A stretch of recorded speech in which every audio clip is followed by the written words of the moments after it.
and not in the cloud. That's just my crazy. So welcome everyone to Diversity Chat for March. I appreciate all of you being here. Today we're going to talk about diversity programming and actually what that means and what it is. And I came up with the idea of talking about programming and diversity and what that means, because a lot of us are in that in-between stages of going back to seeing humans outside of the Zoom world. I'm still going to be in the Zoom world for a while, but for those of you that are not, and for those of you that are, there are things that you can do from a diversity perspective that can really propel not only yourself, but also your companies forward into this new kind of forum that we have that's out there. Diversity programming is a myriad of things. It can be anything from information-based, it can be mentoring, it can be recruiting, it can be training, it can be access-oriented, or it can be optical. And I'll kind of go through what all of those are. And there are tons of other ones that are out there. But for theater, for the purpose of what I'm trying to get us to do is to kind of keep the dialogue ongoing with regards to diversity and equity and inclusion as we decide what programs we're going to do. And programs is more than just shows. Shows are definitely a huge thing that we all do because it's theater. We want to put on really great programs. But also with that, it's getting your board to understand what diversity means for you and for your company and how you can actually exemplify that. And that kind of starts with, I'm going to start with information-based.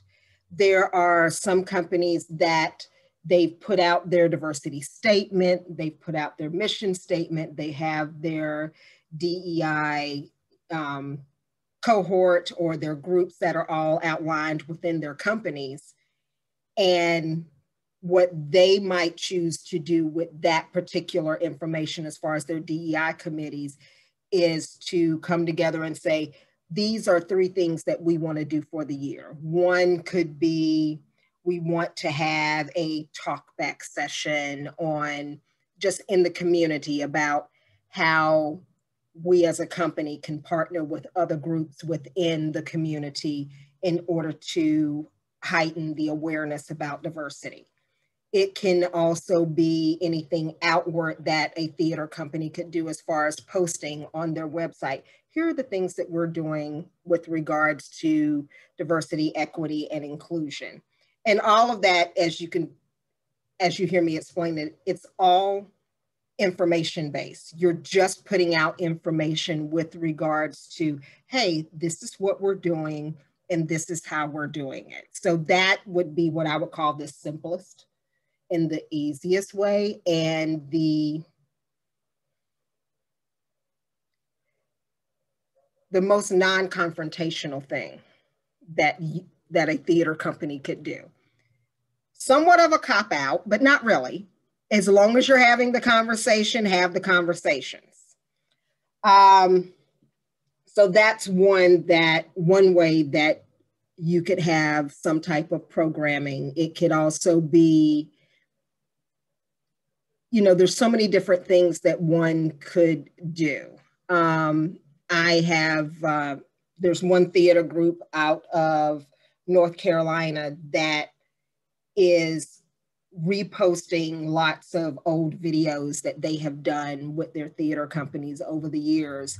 And they are encouraging people to have conversations around that programming. And they're asking very pointed questions to their audience members in order to kind of bridge that gap of, so, okay, we did, cabaret. What do you think about it? What if we did this? What if we did that? It's a different way of what I'm calling reclaiming the theatrical canon, but it's still a conversation about diversity and what that would actually look like. So that's one thing that they are doing. There's also the other thing of mentoring. One of the things that we all know in community theater is finding those extra volunteers that actually know how to do what we know how to do.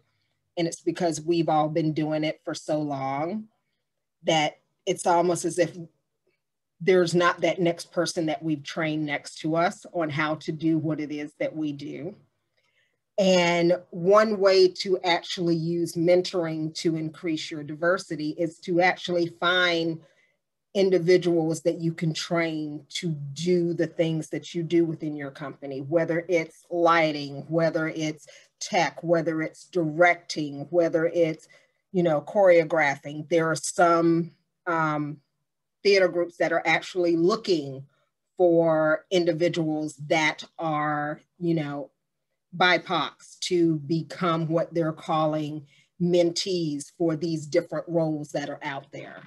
And some of them are being really, they have this whole curriculum outlined of what they are going to learn in this particular role. So those are just some things that are, I'm going to call them easy, quick wins as far as a mentoring program. The hardest thing would be finding the people. But if you have been doing the diversity work and the diversity outreach up until this point, you should be able to find at least 2 or 3. Because if you at least get 3 in, 1 drops out, you have 2, 1 gets all the way through, that's the one that tells everybody how great and how wonderful you are. You only need 1 person to go out screaming hurrah. And it's a win. We would all love 10 people to scream hurrah. But as you've heard me say before, as long as 1 person can carry your message out, call it a win.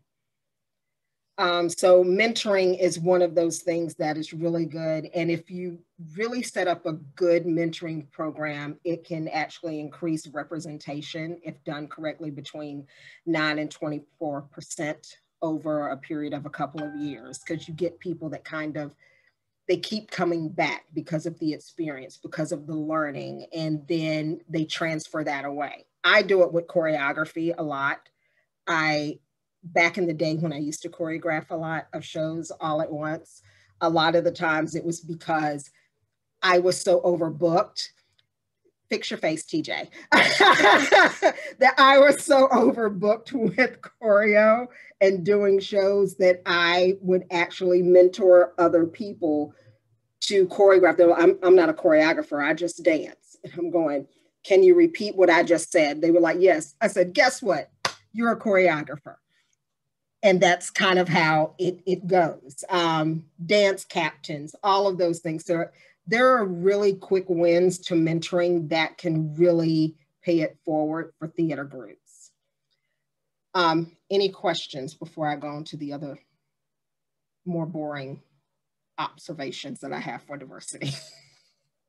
No. Another one, recruiting is probably one of the most difficult things I think we all face when it comes to diversity. And I put recruiting into the diversity programming because if you can actually recruit people in to join your organization, and by diversity, yes, we are talking specifically, BIPOC in nature, but don't forget that there are other levels of diversity that are out there. You have ageism, you have the socioeconomic status of individuals. So a lot of times, you've heard people say, I wish I could come do, a show or work with you or whatever, but I don't have transportation, or I'm too far, or I'm here. If you have someone that is telling you that they wish they could, sometimes you have to go a little bit outside of your way to make them feel welcome and kind of bring them into the fold. I will be the first one to tell you that most of you know I will travel anywhere to do theater. And a lot of that has just been someone saying, hey, we really want you to come do this show. You can even stay at my house if you need to, or we'll do this, or we have someone that you can stay with. That made me feel welcome. It made me feel needed. But those are all things that volunteers feel. Graham, really. It's my dog. So those are things that when you're going back to making people feel welcome and wanted, that whole recruiting piece, to sometimes you have to step out of your own box that you have as a company in order to reach out to those individuals that have a need and or a want, but may not have the means. And that's just a small stretch outside of the comfort zone to make them feel welcome to your organization. Training is another one. Training, I think, is probably one of the easiest ways to kind of bridge that diversity gap. And I'm going to mix training with what I'm calling access. And that is whatever programming you do, whether it's a talk back, whether it's an actual show that you're doing, whether it's going to be a community conversation that you're having. It's making sure that people have access to whatever that is. And I didn't realize how big of an issue access was until literally this past year, whereas I had people that were coming to me saying, I really wish I could learn how to do, I'm just going to say like voiceover acting. And they were like, and I keep looking and I'm finding these courses for voiceover acting that is going to cost me, $675 for 3 weeks. Or I'm going to take a script writing class and it's going to cost me, $900 for 6 weeks. And seeing how much those things were, which is one of the reasons why when I started Confidence Theatrics, was to make sure that access was one of the basics of my company, is that there would always be an option for people for free options, low priced options, and then options that literally just cover my expenses. And people have different opinions about that, but Confidence Theatrics for me is not about making money. It's about making things accessible for everyone in a way to where you might not get a certification out of doing anything, but you at least have access to it. And for me, for the things that I have seen and been doing, had I known about all these different theatrical options that were out there, during the pandemic, I now realize how many people are behind the scenes at Guy grocery games, because you start seeing all the cameras, like all these different things that are out there that we have at kind of our disposal, but it's just finding ways to ask someone to come into your organization and say, hey, I just want to do this, 1-hour class on, lighting or design or directing and design and all these different things, and make it something that is accessible, but it's rewarding for the company because it opens up that access, that diversity. So you can train someone and mitigate your access barriers that you have. That is one of the things that if you were to do a survey, most of the people will say the most difficult thing they find about theater is how to get into it. How is it that with 92, and that's not even the right number, with 92 theaters in this area, you have someone that can't get in to do anything? They can come watch it, but they can't get it. Okay, I don't know how to sign up to do this. I can't do that, or I can't get into this one, or I can't get into that, because a lot of theater groups, and we all do it, they end up being very insular. So unless you know someone, you can't get into this one or that one. So that's that piece of access that I'm talking about. And when you're talking diversity, it really is being more expansive or casting a wider net. So if you need 10 people for a show, cast a wider net and get, 100 of them to audition. that just opens up your pool of selection, and it opens up the number of people that you can communicate with on a consistent basis about things that you're doing. And also, now that a lot of us are virtual, some of you may have seen upticks in the number of people that show up at different things that you do.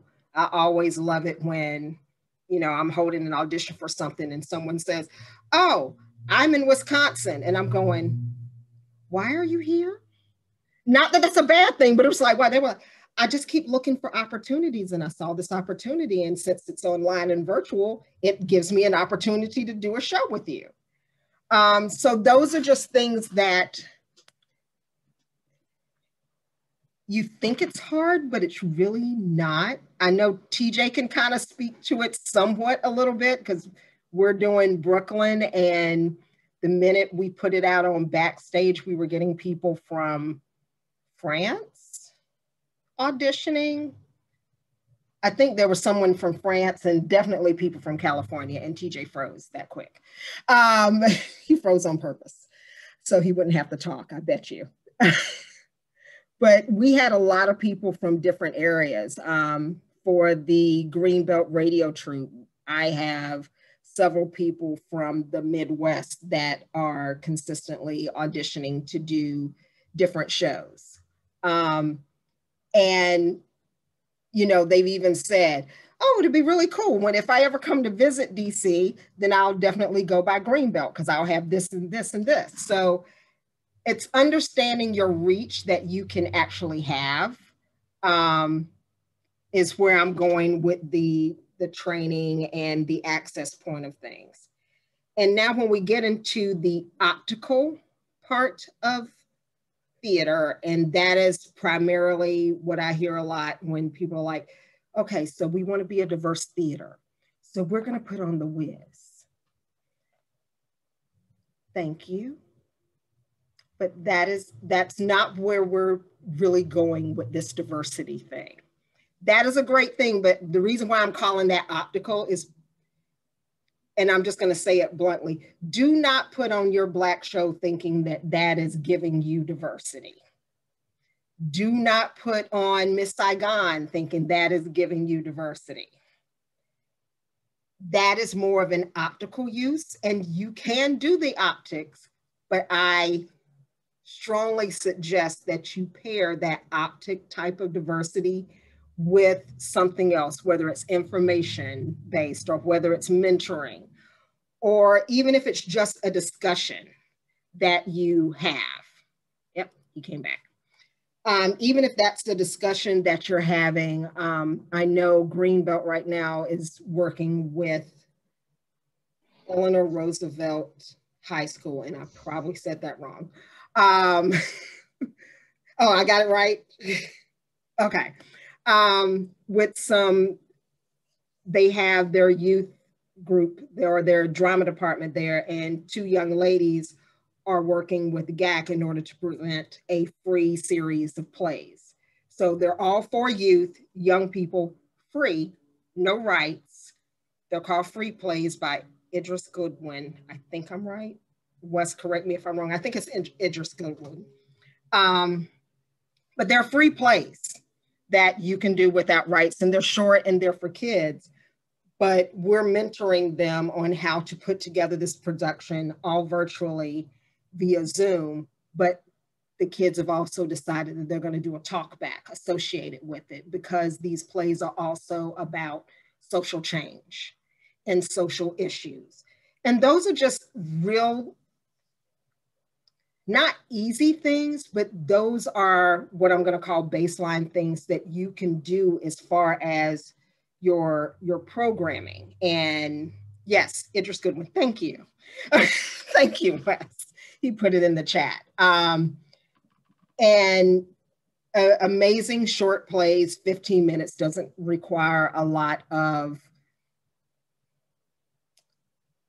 downtime. Let me just put it that way. It does require effort because it's direction.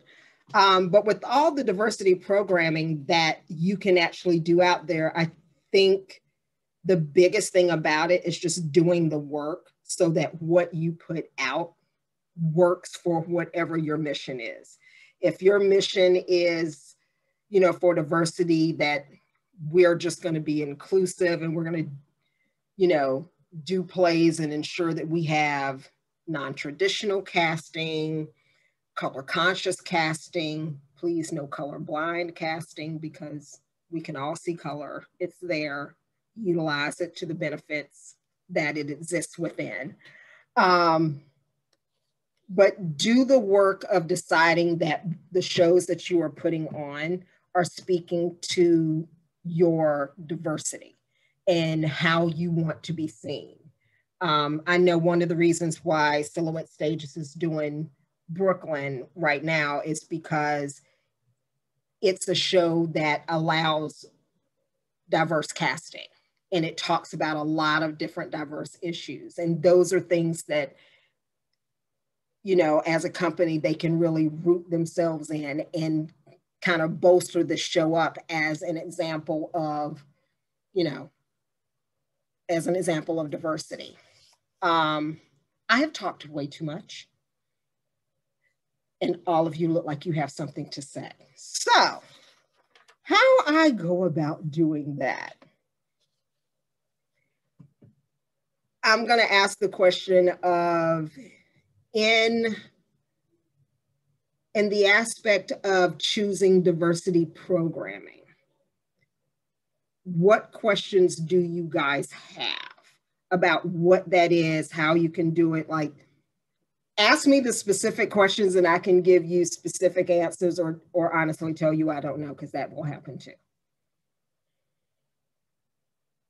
Not everyone can be quiet. Yep, that would be open forum. Of course, Wes, you came here to make my life difficult. I know you did. So what makes choosing diversity programming, oh, it would help if I pull that back up, different from what you're calling optical diversity? So the difference for me in the optical is when you have a company, and I'm trying to think of the best way to do it or to explain it.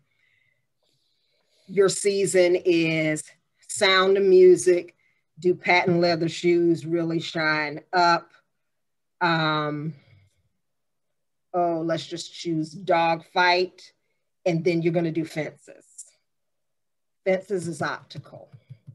Not that it's a bad thing, and Fences is done in February because it's your Black History Month show. And it's not that you can't do it in February or at that time, but what are you going to do with that?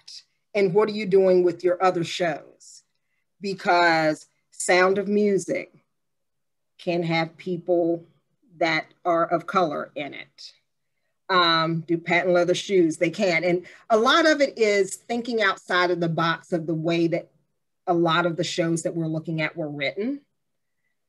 Because most of these shows were written in the 30s and 40s, completely different time, completely different mindset of people. So of course, you know, if you have, you know, Rodgers and Hammerstein writing, you know, Cinderella or Snow White. Snow White's a really good one to use.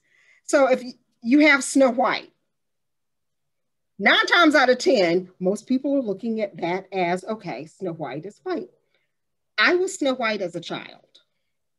I went for Halloween, that was my one thing, and I was teased about it profusely because people kept saying, but you can't be white. I was like, I'm just playing a character. It's Halloween. It's just a character, but it's having those conversations and casting these shows in a way that doesn't detract from the history, but allows the history of the people that you have in the room be present. And also, if you're going to choose, and I'll choose Of Mice and Men as another alternative. So let's just say you want to cast Of Mice and Men and make it a multicultural cast. It's now asking the questions, not only does this sit with the director, but the producer and the theater companies can now start asking these questions of, if I cast, you know, Lenny as you know, a white male, what does that do to the other characters? How does this change anything about the story that's being told? And it's asking, and let me find it because it's 3 really good questions that you would ask for that. What story does this particular casting tell? So whatever your casting is, what story does that tell? And is it clear and is it supported by the text? Because sometimes, case in point, I did the Wiz and my Wiz was not a person of color. So there's one part in the show where he screams at the lion and he was like, "Come here, boy." So we had to rephrase that line. That line could not be said. He just said, I think you should come here. But we worked at it as a team, the cast and the production team, in order to make sure that was not a charged thing that would set the audience off. Another case in point, when I went to see Hamilton the first time, George Washington was African American, the normal Chris, gorgeous man, but he was George Washington, and the guy playing Hamilton was African. And I'm talking African from the Congo. You weren't going to be confused by where he was from. When those two had that conversation where Hamilton said, "You call me boy one more time," the entire room just did an audible gasp. Because he took it somewhere different, and the directors allowed that history to come into the room for that one. And it was very different than when I saw Lin-Manuel say the exact same line. He was upset, not as upset as the guy I saw the first time. But it's that context when you're casting, it's to be able to ask those questions. You know, what is your casting going to do with the story? Is it going to change that storyline? Is the story appropriately complex? If you're going to change racial identities or sexual identities or age identities of these people, is it going to make the story more complex, or is it going to give you another level of conversation that you could talk about from a diverse perspective? And then also, one of the things that I think a lot of us overlook as directors, do you have the right players in the room? Because that's probably one of the, sometimes I think we get so stuck on, oh my gosh, if I don't cast who I have here, then I have to start all over. Make sure you have the right players in the room, because if you have the right players in the room, they will tell the right story for you. If the people that are auditioning for you, if they buy into your diversity, and if they buy into diversity, it opens up a whole new level of conversation that you can have and new avenues of how to do different shows. Rude Mechanics do it consistently. I think Shakespeare is probably one of the shows that is most widely done diversely. And not a lot of people get upset when Shakespeare does it. But if you try to do that with the Rodgers and Hammerstein piece, all of a sudden people are just beyond themselves, and it is just the worst thing known to man. And it doesn't have to be that. And I think that's just our biases that we're kind of still stuck with in the back of our head, which causes that to happen. And you have to continuously, with diversity, keep your biases in check, because we were raised with them. We were raised with half the things that we're trying to unteach ourselves. So, you know, you take someone like me, I have 50 years of things to unravel. Well, 50 plus, but we'll stick with 50. But yeah, so it's being able to unravel that. So it's not the show or the casting that makes the approach optical, but the lack of deeper consideration to, read all of this. It is more super, I can't read your writing. So it's not the show or the casting that makes the approach optical, but the lack of deeper considerations, it's more superficial. That is correct.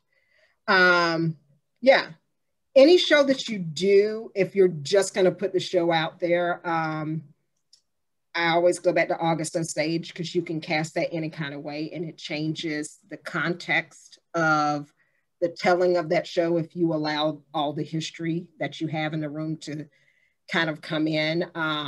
There have been conversations about whether or not you can cast outside of for the role of Rosie, if she has to be, if she can be another type of Indian or if she has to be that one.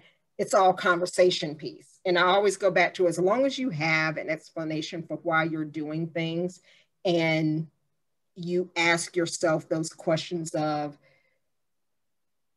you know, what does this casting tell? Is it enhancing the story? Does it make it more complex?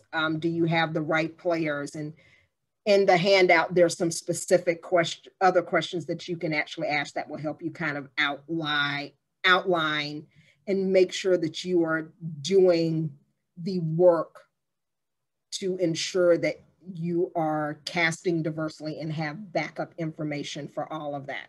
Because people will always ask. People, I think when we did The Wizard of Oz, people were actually somewhat shocked, or they weren't shocked.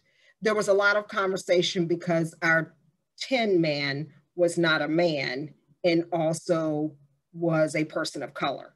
They were very confused by that. I'm not sure why you are confused.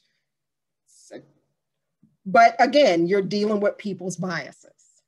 And that's what makes diversity one of these things that you're constantly working on, because the minute you're like, okay, we got this, and there's that one person that you are going to have that conversation with, or that group of people that you're going to have that conversation with in order to kind of continue your diversity growth and continue diversity growth outside of your company. In the handout, you'll see that there's a really good explanation of, and I'll just say, if you have an African-American Basola, then your dual protagonist, Duchess and Basola, are both minorities, which is a statement that we like. This might make sense to Wes. It's Tarantino's Inglourious Bastards. But the whole example in the handout is about how one particular company took something that was not meant for people of color and how they asked the specific questions in order to ensure that they had basis for their casting. So it was very conscious casting that they were doing, color conscious casting. Also, you may have seen recently, probably within the past month, where Turner Classic Movies was tackling diversity. They're starting to have conversations about Gone with the Wind.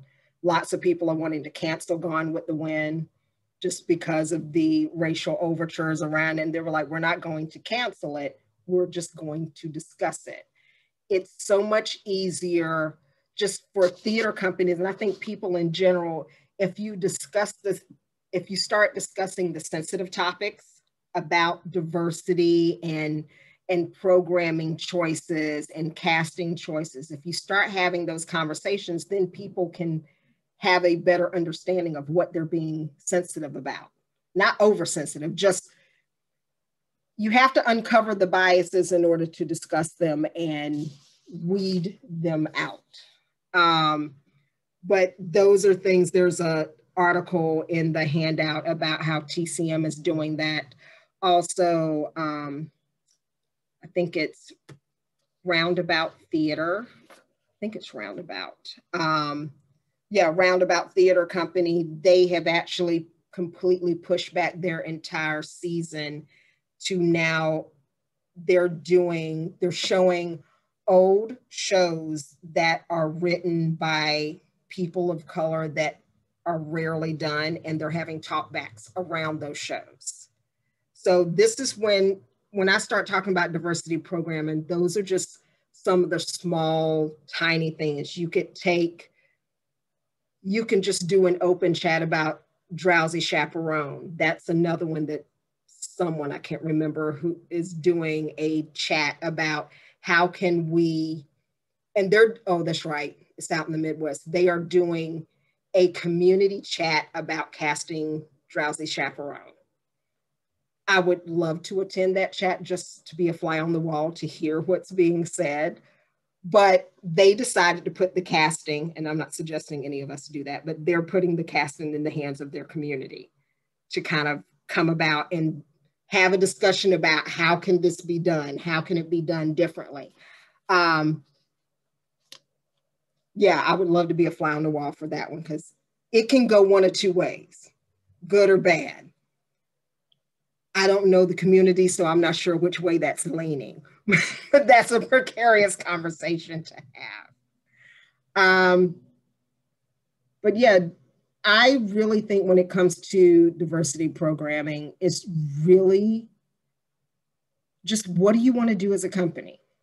What do you want to do as an individual? What do you want the legacy of the companies that you are volunteering for, or if it's your company that you created, or if you're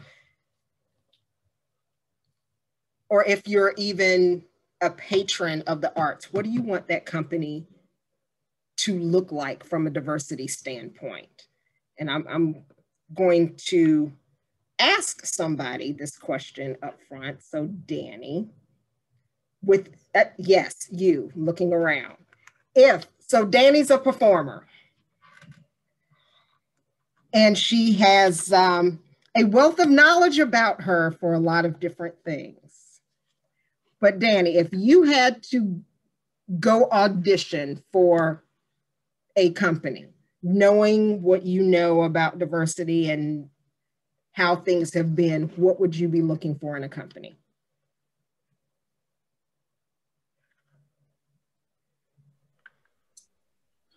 That's a question.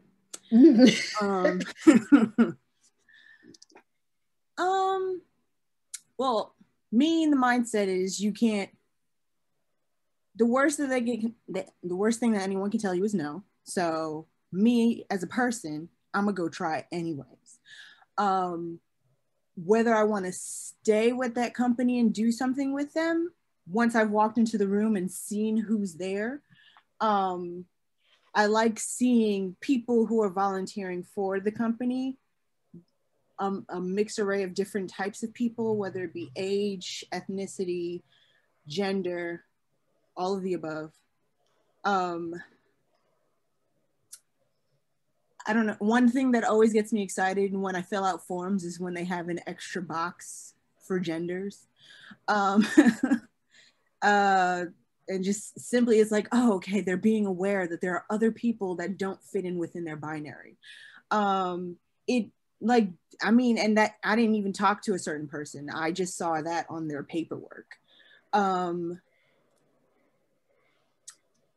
It's very telling to see what people are drawn into that theater based off of what people are what the community looks like. So, if you're in a predominantly white community, it's going to be hard to pull in other people if they're not in your community. So that outreach in and of itself is if I see more than one, I'm like, oh, okay, this is interesting. What pulls me also is shows, but not based off of what the show is, but what the voice types are in that show, because I predominantly go for musicals. So I think that's that's good. I knew it would give some context to different things, and TJ wanted the springboard, and then after TJ, Krista, keep your mind's hat on, because same question I asked Danny, I'm gonna ask you. Yeah, okay. TJ, ask your question, or I don't know if it was to me or to Danny. Kind of both. Since you're focusing on theater companies and picking the shows, does the makeup of the production team have the same effect, no effect, more or less? How does the makeup of the production team compared to the theater company, how does that alter, or does it alter your choices in shows? choices and shows that I would audition for, maybe not, because I too just go for stuff that I really like. However, if I notice that everything around me, let me rephrase. If you are saying that you are a diverse company and I look around and I am the only one that's diverse in the room, it does not sit well. It doesn't mean that I dislike you. It doesn't mean that I'm not going to work there, but it does beg the question of, are there issues getting people? Are there issues with the company? Is their diversity message not strong? Now, mind you, prior to last year, I was doing my normal, let me just keep my head down, stay out of trouble, cause a few issues, and just do the show.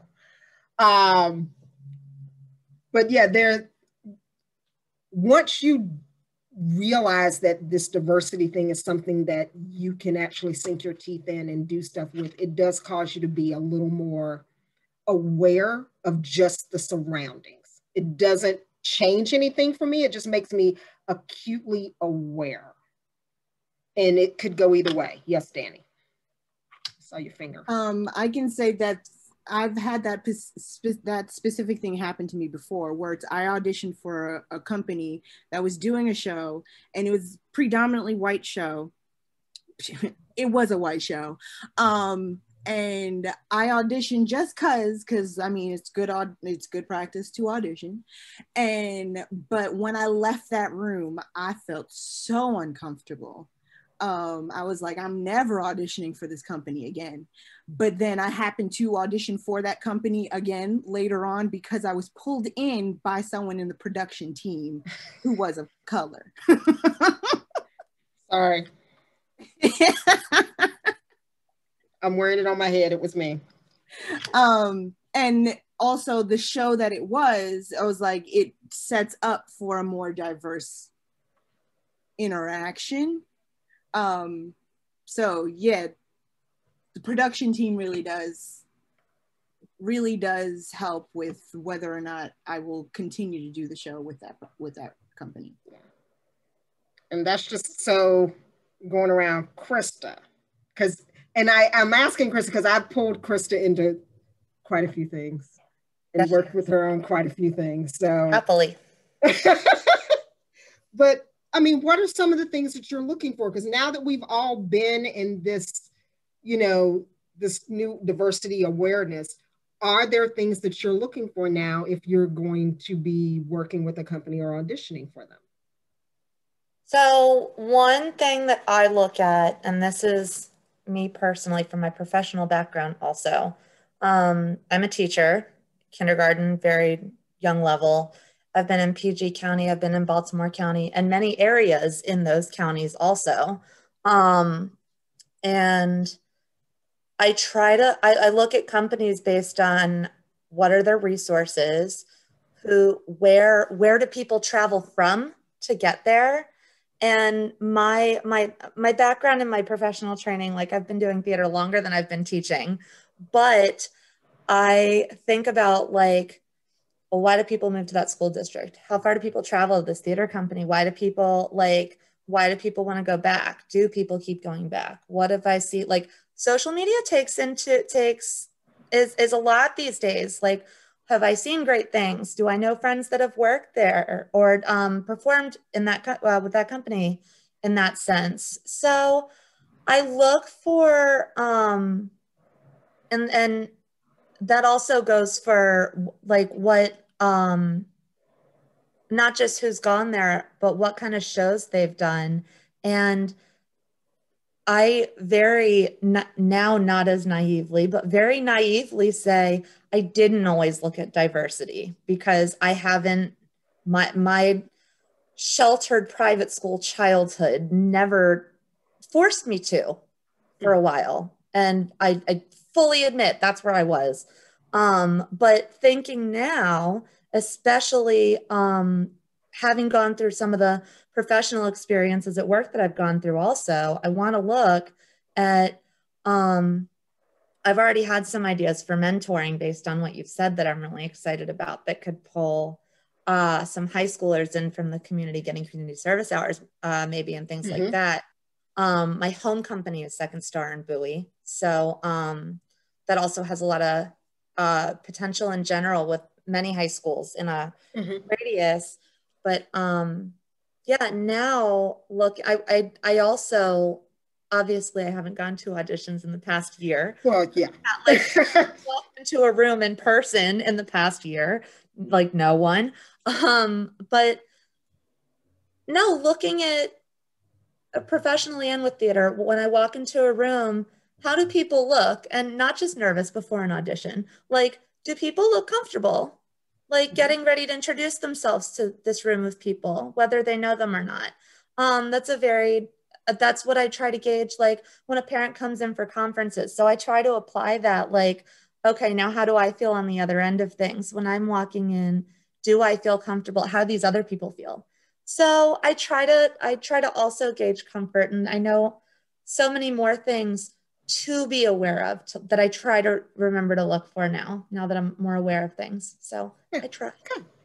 Yeah, and Larry, to your question, will you see the team during auditions? The ones that I have been a part of, I always make sure that I'm visible.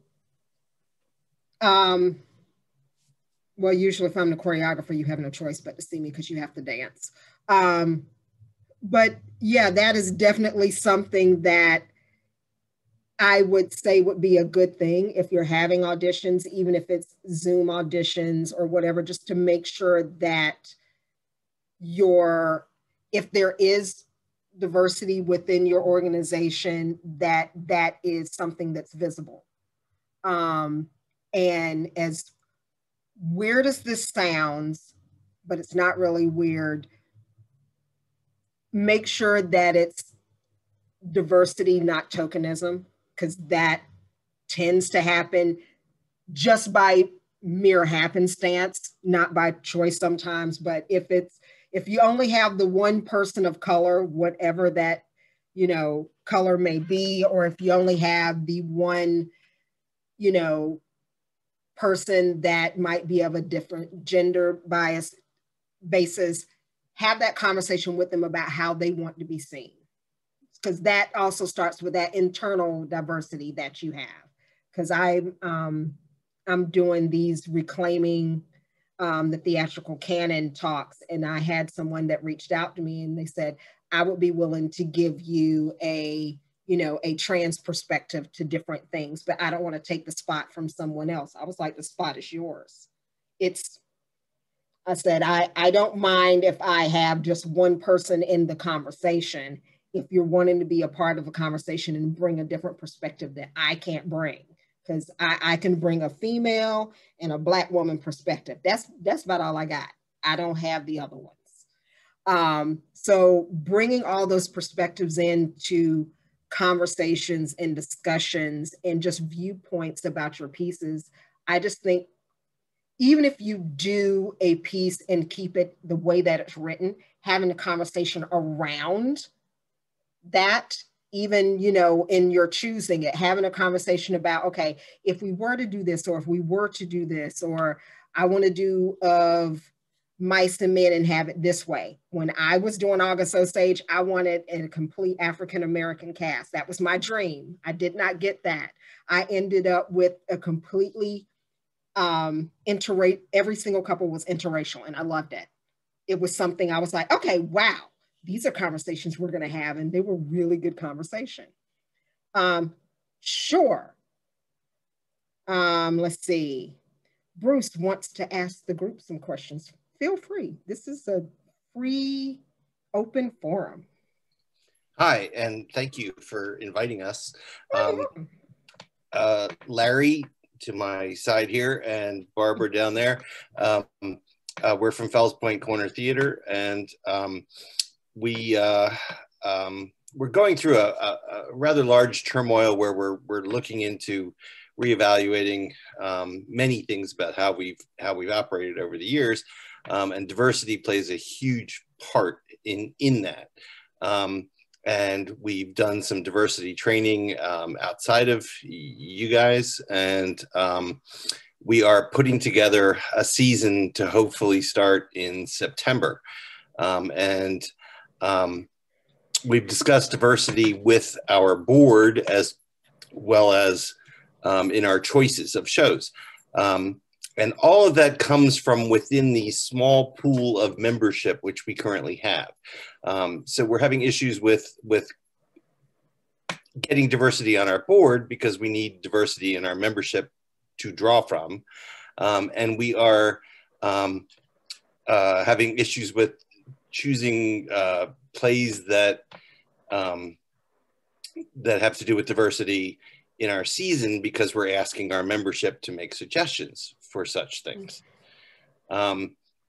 So how do we reach outside of our world to increase our membership and to choose shows in our season, and what percentage of shows in our season should be dedicated to this? I personally think that I would be happy doing shows that involve current affairs and social justice for all our shows. That would be okay with me. But do we do Shakespeare and cast it with an all-black cast? Your bringing up of Mice and Men was fascinating, because if you took that theory, that show, and thought about what Black people would have been doing at that time and in that place, would be a fascinating show to do. So we're here to get some help from you guys. So what do you got for us? Okay, so a couple of things that I think that you guys could probably start with as far as outreach, and since things are starting to open back up somewhat, kind of oddly. One of the things that I said when COVID all hit and we started having these conversations was having those conversations when you're out if you're out doing karaoke, or if you're out having drinks or somewhere, the people that you talk to around you and that are maybe not your neighbors are really good people to start with. No matter where I go, it's always some strange person at the bar that ends up talking to me. And I always end up talking back to them because they won't stop. And usually they end up being in a show somewhere with me. It's just, my whole thing is, if you're going to talk to me, I'm going to put you to work. So that would be one thing. Just, you have to reach outside the bubble that you sit in as individuals, and then reach out, find, especially with Phil's point, there's so many areas around Baltimore that you could reach out to get some, not assistance, but get further hands out there. I know you could probably partner with another theater company that has that diversity portion to it, partner with Spots or partner with Arena, just different ones, just on something small, even if it's a community thing. We're picking up trash on this corner. So I'm gonna stop there. I have more for you, but there are other people that wanted to help. TJ had something, and then Julie can tell me who's next. I can't read it. Yeah, one of the things I wanted to say is I work down with Silhouette Stages in Columbia as their artistic director, and one of the plans I have is sitting down with we have thankfully only 3 shows that we deal with a year. I know you have a lot more programming, but we're going to sit down with I'm going to sit down with our directors, 2 others, and myself, and make sure that I have a conversation that with the casting of the shows. They don't necessarily have to be written for these issues or for BIPOC actors, but the casting, if they are just a general show, go for make sure that they're going for more diverse, like not just Black, not just Asian, but a mix and a blend of everything. Sometimes the family members don't have to be the same race when you're looking at on stage. I know a lot of people can suspend that disbelief. And piggybacking off what Ricky said, you've got a lot of theaters up there. Reach out like, hey, we're looking for a specific casting for this.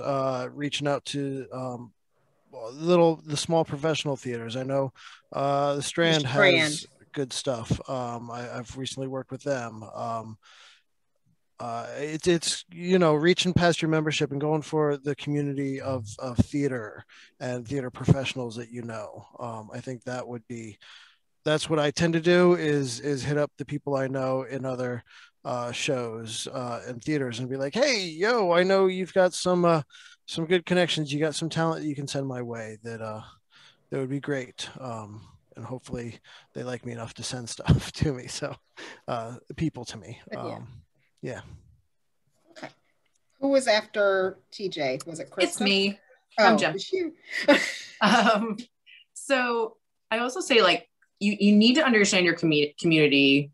You need to understand how your company has succeeded up until now. Because if you suddenly change your programming in a way that's going to completely alienate your entire, audience, you're not going to remain viable. So understand who your community is, but then understand what steps you want to take. So start where you are and meet people where they are. And so you can start by saying, we're going to do more shows that maybe anyone could play certain roles. But then we're going to quickly step into shows where it really does call for someone who's BIPOC in a lead role. And you can, step into shows where maybe more and more of the cast, like you can take steps. You don't have to just overhaul overnight. But then the only thing I would caution, because I've heard this conversation come up a lot of times in these chats, is there is a difference between constantly saying you will cast anyone and who you're actually casting. Mm-hmm. So just to say all roles open every time isn't quite enough. You have to determine if this is a commitment for you to open the door and let other people in. Yeah, and that goes back to the questions that I was asking that'll be on the handout that are really good as far as what does your casting do to the story? What does it tell? What is it saying about you as a company? What is it saying about the piece?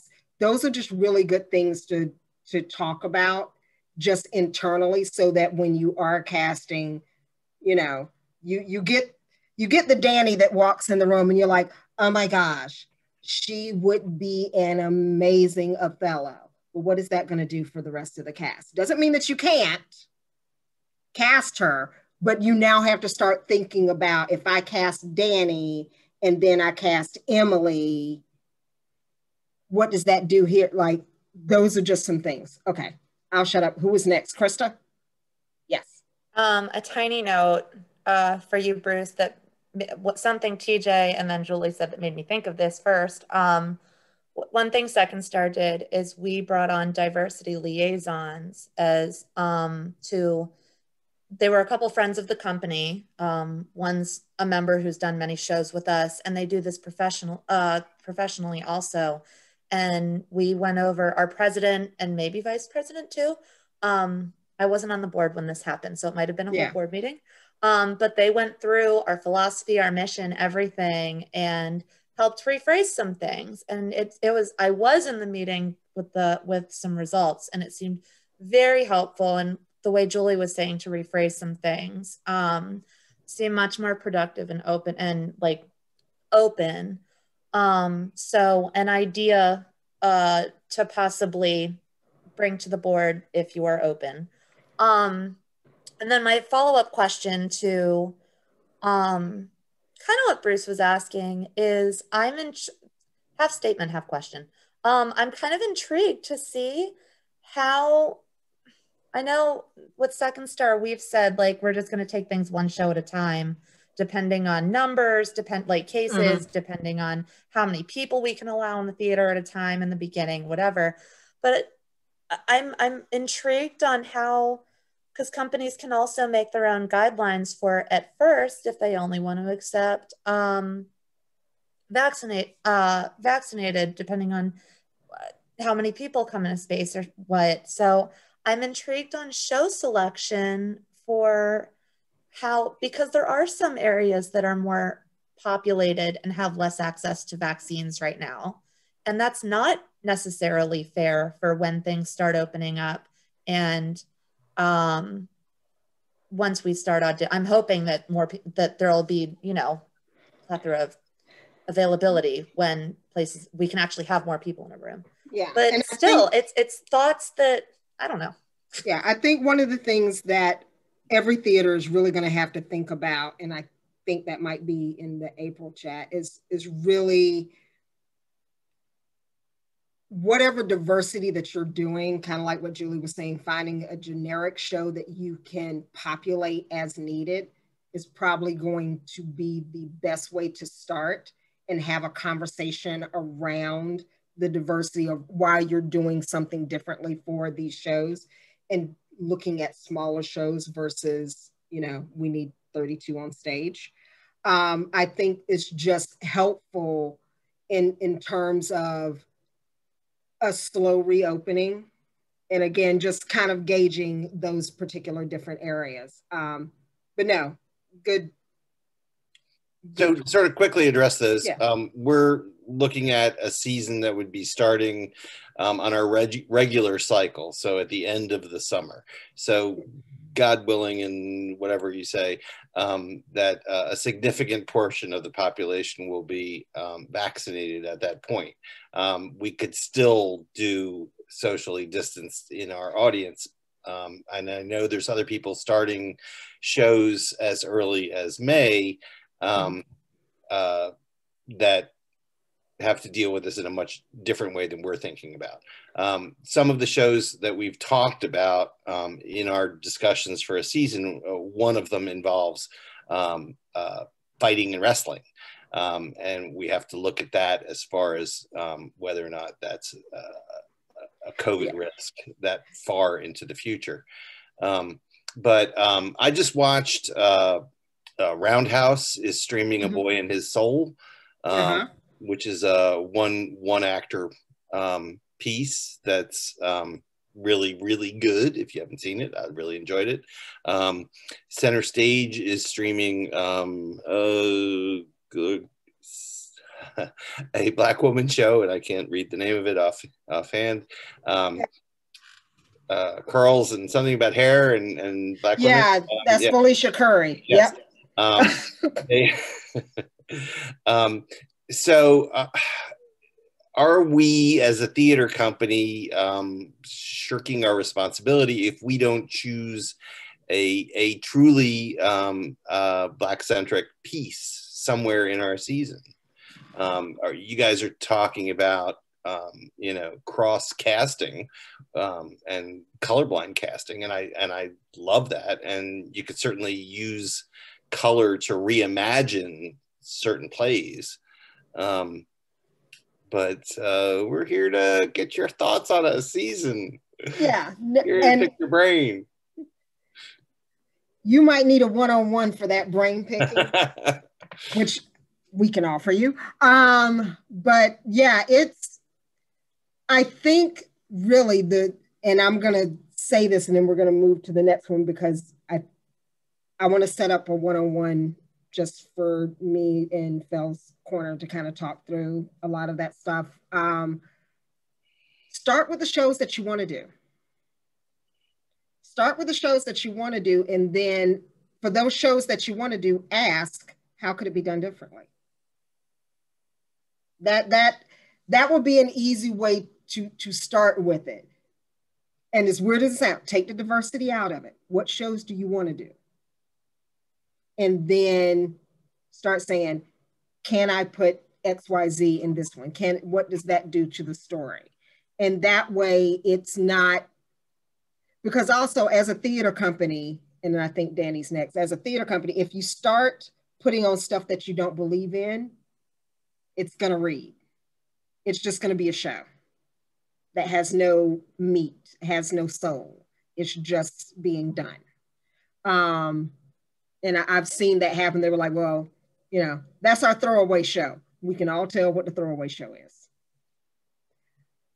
Danny, was Danny next, I think? Yeah. Beth get to talk? Beth had to leave. Yeah. Okay, go ahead, Danny.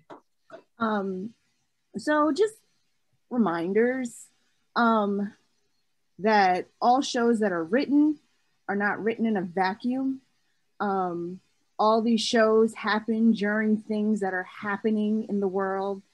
All the civil rights movement, diversity cries, they didn't just happen now. They've been going on since the birth of this country, since the stealing of this country, I will say instead. There's Danny. And then, so it's not very hard to take a piece that was predominantly or historically casted as white and fill it with other people and still not even lose the meaning of that story. Another thing I'd like to remind people that when you're planning a season and you're going for the happy-go-lucky shows, and then you want to put in a show that was created by POCs, BIPOCs, whichever acronym you want to go with at this moment, you will, when you get the light and fluffy pieces, remember that the BIPOC pieces are not going to be light and fluffy because they don't have light and fluffy issues, because we don't live in a light and fluffy country. It's going to be a heavy piece because they're talking about their trials and tribulations. So yes, on top of that, I want to also remind people that your company, the people that you bring in, they also set a tone for the prospective people that are coming into your theater. Mm-hmm. I had an experience at Fells Point where I went to go see a friend in a show, and just waiting outside in the lobby, waiting for them to come out, and another audience member told me how wonderful I did in that show. I wasn't in the show. It was another Black girl. Okay? So it's just things you want to be aware of that happen that is out of your control. But you want to be able to, like, you want to bring in people, and you want to bring in new thoughts, new ideas, new concerns, because theater is where we talk about concerns. It's a historical representation of what is going on at that moment in the world.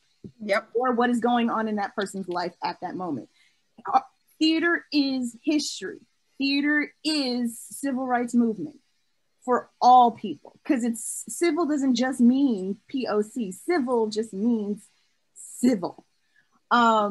So you can't just be concerned about the shows that you're going to put on. You have to be concerned about the tone that you're setting for the people that are coming into the theater, because these people are your new prospective clients. They're your new members of the theater. They're your new actors coming in. They are your future, right? Yeah. You want to pull in new, and when you get the new, you want to keep them there. So I don't know how you're going to do it, but you want to set that tone for the audience, even if it's someone just making an offhanded comment and someone who's working the box office who hears it and stops it right then and there. And like you want to have other people know that you support them outside of just textually. Yes. And that the whole thing with programming, it's more kind of what we've all been saying. It's more than just finding the shows. It's finding the message that you want to present, and then finding the best way to present that. And it's not always going to be fluffy, and it's not always going to be difficult. But if you set yourself up to always have a message, that will carry through from show to show, whatever that message needs to be. We are I heard for years and was told that Dominion Stage ended up being the LBGTQ theater. That's what people thought of it. They did some of everything, but a lot of their stuff ensured that LGBTQs, their messaging was highlighted in the shows that they chose to do. And that's diversity.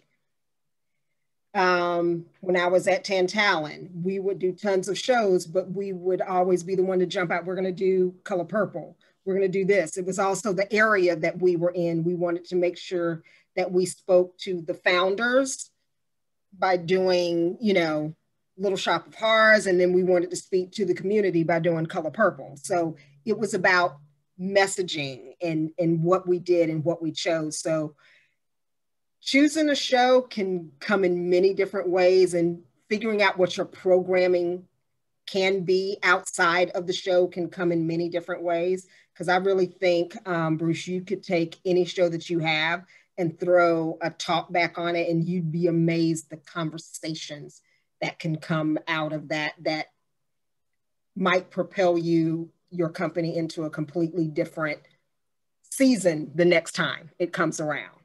And with that, I know we are over time.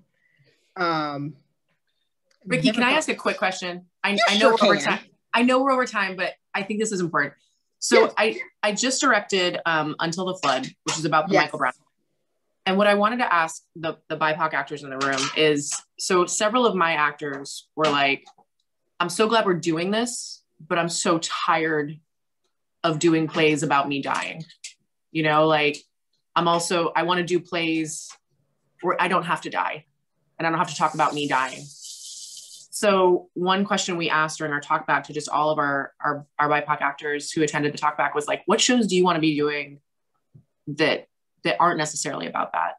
And I would love to hear from those in the room, because I think it is important to do the social justice shows, but I don't think we should also label that every single BIPOC actor wants to do a show about death. Suffering, you know? Correct. So if anyone's willing to speak and give ideas, I'd love to hear them. Jackie, you've been quiet. What show you want to do? Hello. Hi. That's a good question, because I've been very out of touch on theater anything throughout this pandemic. So I haven't really thought what I would like to do in terms of going back. For me personally, in just my upbringing, most of my community theater experience growing up was through my church. So there were already limitations in what type of shows they were willing to do. But largely, I was also the only minority there. So they didn't really take that into account in doing any shows. So I was always just in whatever shows they did. And I was very happy doing that. I like doing shows where you are looking at the stories and realizing that anyone can play these roles. It doesn't have to fit it doesn't have to be told exactly how it's always been told just because everyone knows it that way. So I think it's important to still keep that in mind and not specifically look for those shows where like, well, we need to do a BIPOC show that will showcase XYZ. And it's not, I won't speak to all of the areas that this may or may not be an issue, but also making sure you have the actors that are able to do it. I have seen The Wiz done where it was The Wizard of Oz with music from The Wiz. I was in it, which is even worse. So make sure the people are there to do these shows. Again, we're in a very metropolitan area compared to the suburb that happened in New Jersey. But if you want to do those shows, make sure the people are there. And I think to Ricky's point that she was making to Bruce about just looking at the shows you want to do and just working it out from there. I think that also will show you the actors that are coming out to your theater and willing to audition. And that will give you an idea of how much further you can push it in terms of finding that social justice show that has a predominantly BIPOC cast that you need to do it. But again, you don't want to throw that out there in your season and then have to change it at the last minute, because most of us know why that happened. So it's something else to keep in mind. For me, as far as there were shows I used to want to be in, and then I started Confidence Theatrics, so my show life is over, and I'm okay with that. But the one show I'm really kind of wanting to be in, and I'm probably gonna have to fight her at the door for it, is Come From Away. I'm gonna have to beat Danny down at the door for that one. I just love even though it's about a tough situation that happened, but it's really a show about the joy on the other side of that. What that joy that was found, like those are definitely the shows that I would, jump to be in. Or literally anything Samuel French sends me by mistake usually ends up being a really good show.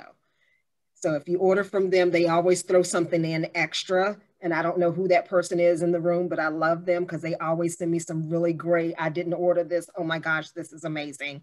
That's how I found Motherhood Out Loud, which is a phenomenal show that you can cross-cast.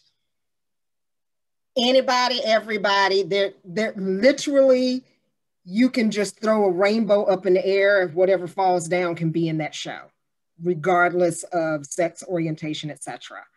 But yeah, there's so much we could continue to talk about for this. So I might have to do a part 2. But yeah, just keep, and I'm cutting it short because I really want y'all to have a life outside of Zoom, because Zoom fatigue is real. Continue the conversations, continue the questions.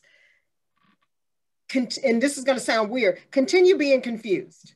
Because as long as you're confused, you ask questions and the conversation keeps going. The minute you get comfortable and say, I got this, is when we're going to end up in the same situation we're in now, that we're really not going to ever get out of. But you get where I'm going with that.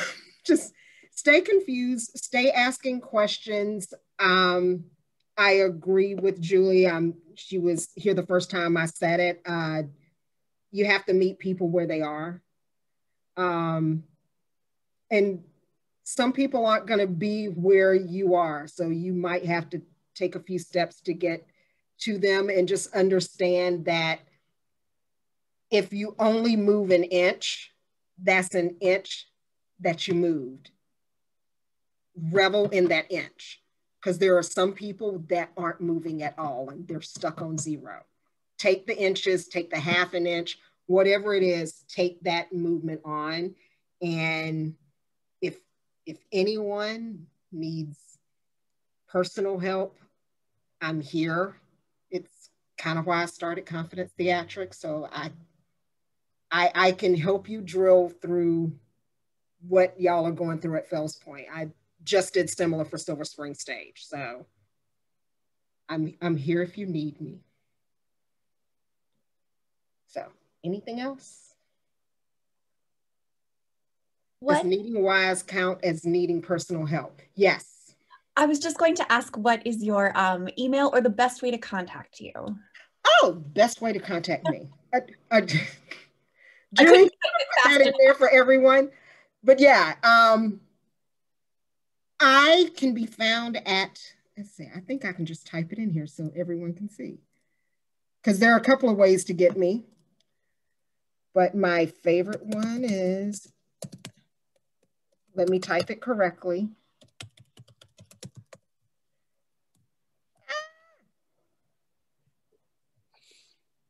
Okay, I'm trying to write my email. Do I put the .com at the end of it? Thank you. Never mind, she has it. Yay, yay. I love it. Yeah, Confidence Theatrics, that's the best way. Julie just put the link in. But yeah, I was trying to type in my email and it's not working. I do answer to wine, I do. Red only. I'm a red girl. But no, thank you all very much, everyone, for listening. Thank you for continuing to come back. Thank you, Sean, for your support, and everyone else for your support. But yeah, just keep at it. And we'll be back here next month to talk about this and many other things. You can always talk about diversity and change.